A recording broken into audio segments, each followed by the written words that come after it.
ఓ తల్లి, నీ పిల్లల విషయంలో నువ్వు పలుకుతున్నావు చూడు, నువ్వు పలుకుతున్నప్పుడల్లా ఒక స్పిరిట్ని వాళ్ళ మీద వదులుతున్నావని గుర్తుపెట్టుకో. నీ ఇంటి మీదకి నువ్వు పలికేటువంటి వచనాలు ఒక ఆత్మను వదులుతున్నావని మర్చిపోవద్దు, జాగ్రత్త.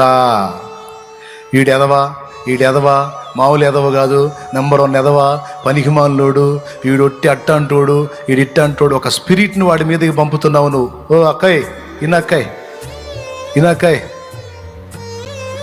జాగ్రత్తగా ఇన్నక్కాయ్, నువ్వు బాగా నిన్నక్కాయ, వాళ్ళు వింటున్నారులే.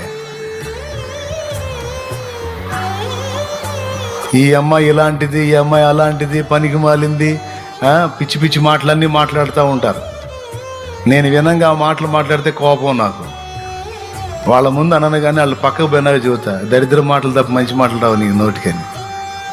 అట్లా పలికితే ఊరుకొని ఇంకోసారి. నువ్వు ఎదవన్నోడే మొనగాడు కావచ్చు,